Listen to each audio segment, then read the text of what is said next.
सीता, लक्ष्मण, हम विंध्याचल को पार करके दक्षिण दिशा में आ चुके हैं। अब हमें यहां पर वास करने वाले समस्त ऋषि मुनियों से मार्ग पूछना चाहिए। आओ चलते हैं।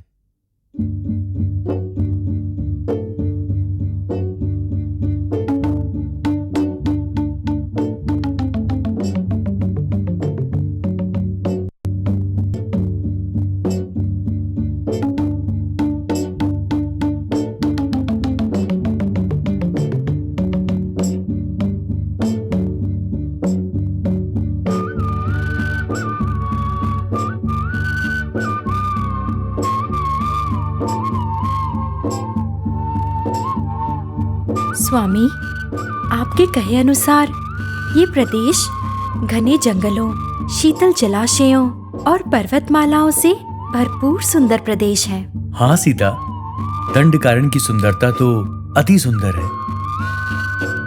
वो देखो, वहां पर एक आश्रम है।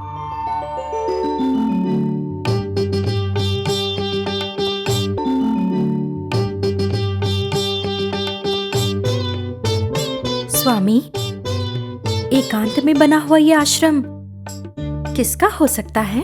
देखो, भीतर से एक मुनि आ रहे हैं।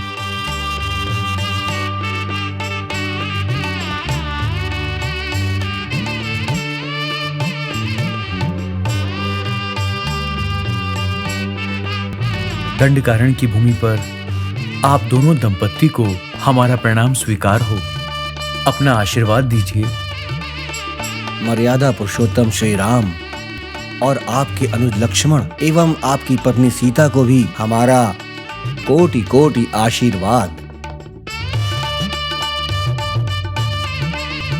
हे ऋषिवर, कौशल नरेश, अयोध्या नगरी के महान चक्रवर्ती महाराज श्री दशरथ के 4 पुत्रों में से सबसे बड़ा पुत्र मैं राम हूं।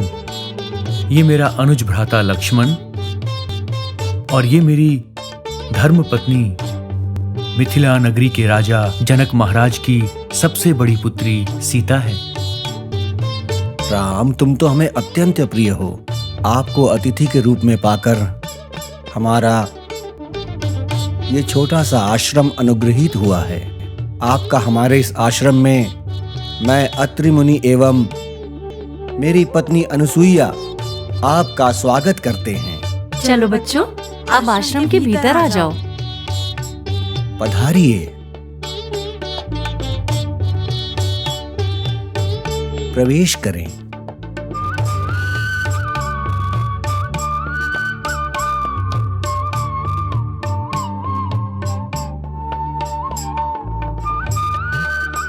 आइए। आइए।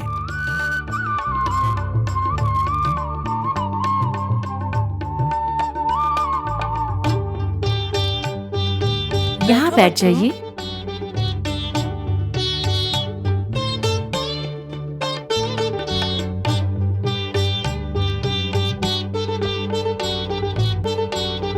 राम, मेरा आज ही तुमसे मिलना संभव हुआ है, किंतु तुम्हारे विषय में मैं बहुत समय से जानता हूँ। तुम्हारे चरण इस आश्रम में पड़े तो इस आश्रम की भूमि धन्य हो गई। महर्षिवर, आपके बारे में और माता अनसुईया के बारे में मैंने अपने कुलगुरु वशिष्ठ से बहुत कुछ सुना है। काम, क्रोध, मोह, इन सभी इंद्रियों पर नियंत्रण करके भगवान की कृपा से आपने परम महात्मा और परम योगी होने की उपाधि प्राप्त की है। आपके आश्रम में आकर तो मैं धन्य हो गया। अपने सतीत्व के प्रभाव से त्रिमूर्ति को पालने में झुलाने वाली माता देवी अनुसुईया के बारे में मेरे गुरुदेव ने मुझे बताया है, जब मैं अपने बाल्यकाल में थी। ऋषिवर, आप जैसे महान तपस्वी से मैं तप विद्या ग्रहण करना चाहता हूं। राम, ये सब तो हमने तप के प्रभाव से पाया है, किंतु तुमने तो राज का सुख और आराम छोड़कर वन में कष्ट उठाना स्वीकार किया। मैं तो कहता हूं कि इस प्रकार का त्याग करना किसी भी साधारण मनुष्य के वश की बात कदाचित नहीं हो सकती। ये प्रशंसा योग्य है। तुम्हारा मन स्नेह से भरा हुआ है। तुम बहुत ही दयालु हो। तुम्हारे यहाँ आने से हमें बहुत ही आनंद मिला है।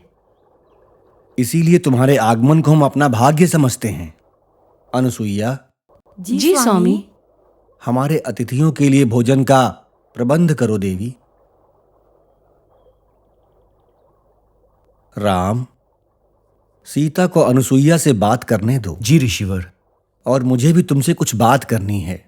आओ चलो। जी ऋषिवर। अनुसुईया, हम शीघ्र ही वापस आएंगे। आइए राम।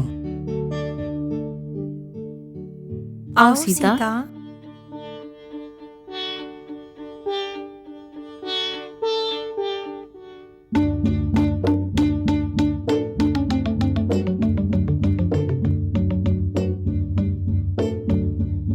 राम, इस वन में कई प्रकार के वृक्ष हैं जिनका बहुत महत्व है। भगवान ने इनकी रचना मानव के कल्याण हेतु की है।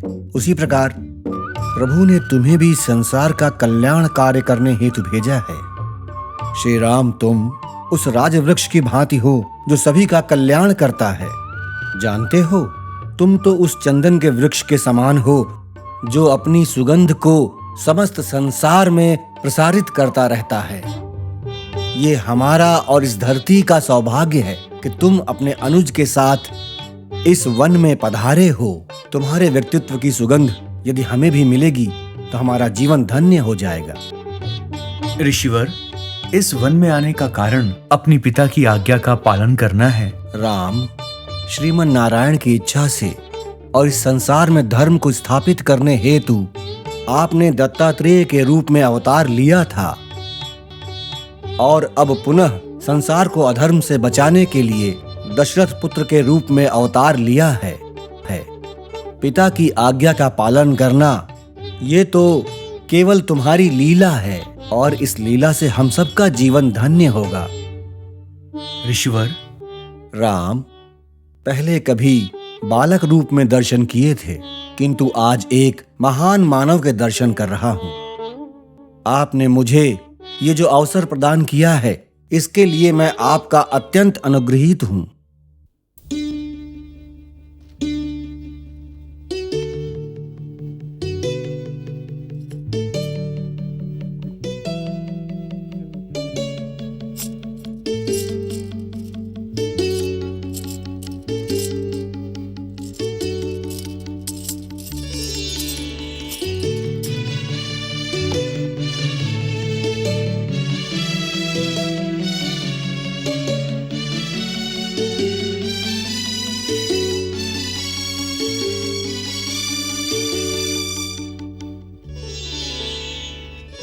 ये लो सीता।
सीता, विश्वास नहीं होता, तुम कितनी सुंदर लग रही हो। माता, आप एक ऋषि अर्धांगिनी हैं।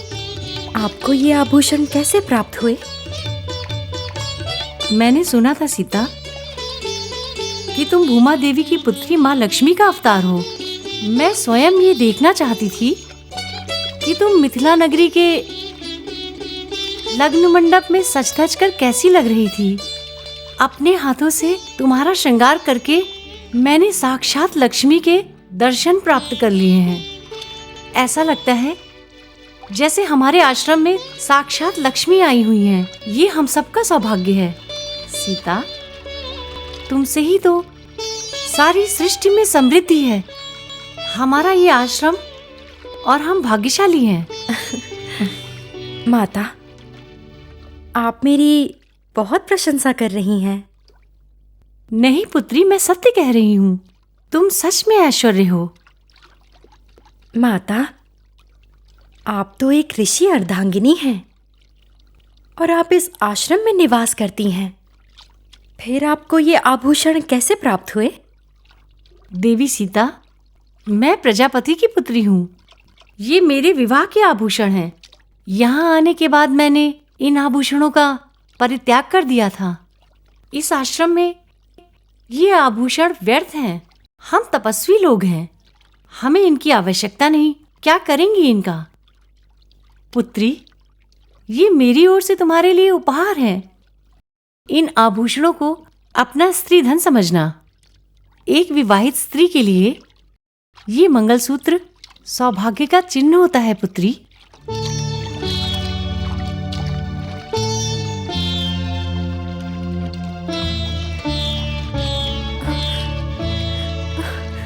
माता, मेरे पति भी तो इस वन में तपस्या करने आए हैं। फिर मैं किस प्रकार इन्हें पहन सकती हूँ?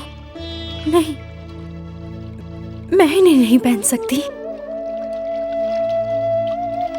सीता, गृहस्थ आश्रम में रहने वाले भी संन्यास का पालन करते हैं। सुनो, राम केवल पिता की आज्ञा का पालन करने के लिए यहाँ आए हैं। वो कदाचित सन्यासी नहीं है और ना ही उन्होंने सन्यासी होने की कोई दीक्षा ली है। इसलिए तुम्हारे इन आभूषणों को पहनने में कुछ भी अनुचित नहीं है। सीता, मेरी बात सुनो। तुम्हारी माँ भी तुम्हें इसी रूप में देखना चाहेंगी और अत्यंत प्रसन्न होंगी।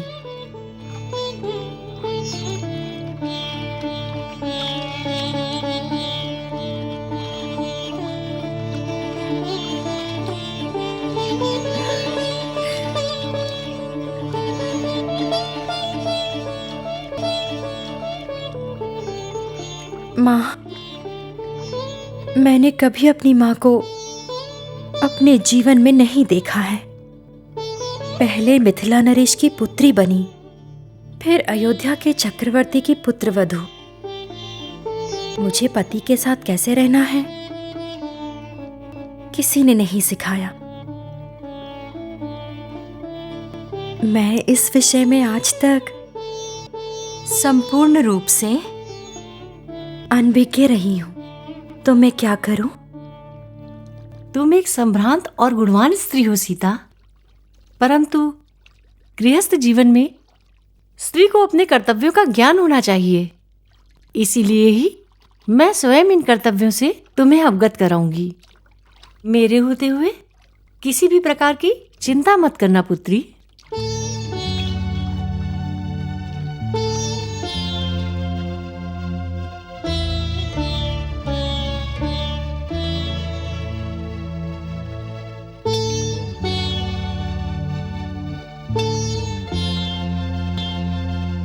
माता, आपने मुझे ये ज्ञान एक माता के रूप में दिया है, इसीलिए मैं आपको हृदय से प्रणाम करती हूँ।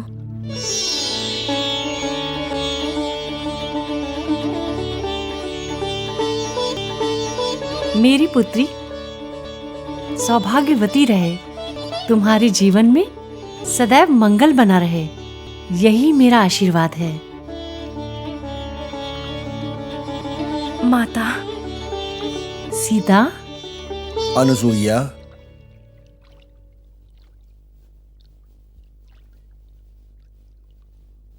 सीता, सीता तुम।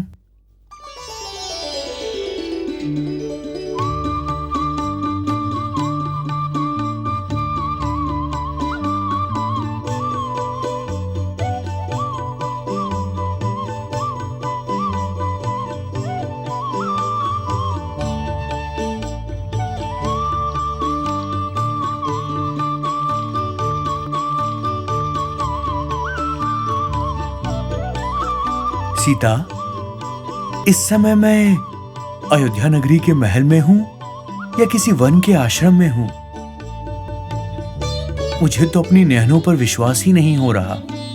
राम, ये मेरे आभूषण हैं। मेरे पिता ने मुझे दिए थे और अब मैंने ये सीता को दी हैं। ये स्त्री धन का प्रतीक होते हैं। जब भी सीता इन्हें पहनना चाहेंगी, तुम्हें इन्हें पहनने की अनुमति देनी होगी।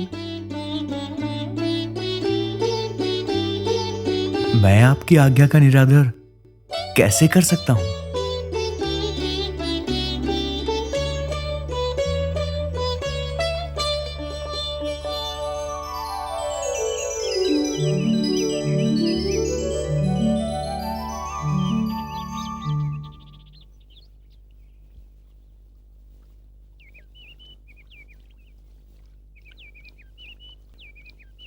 मुनिवर, हम वनवासियों को आपने अपने आश्रम में स्थान दिया, हमारा सत्कार किया। मां अनसुईया ने अपने बच्चों की भांति हमें अपना स्नेह दिया। आपके इस सत्कार का मैं सदैव स्मरण करूंगा। आपसे विनती करता हूं कि हमें अपना आशीर्वाद दीजिए और यहां से प्रस्थान करने की आज्ञा प्रदान कीजिए।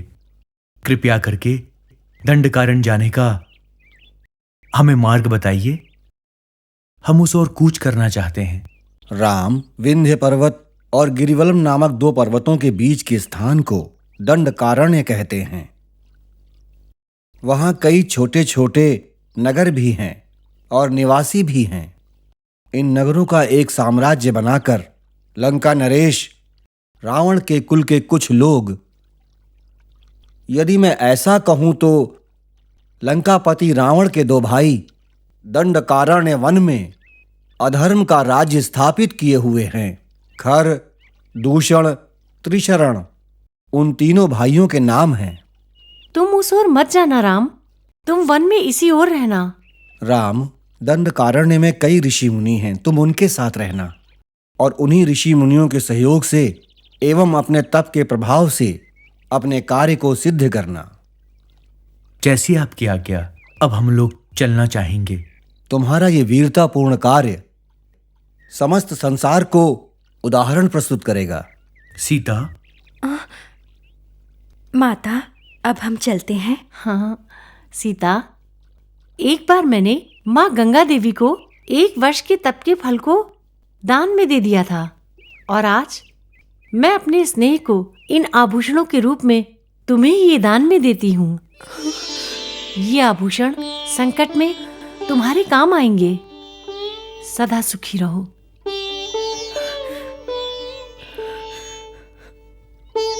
रो मत पुत्री। माता,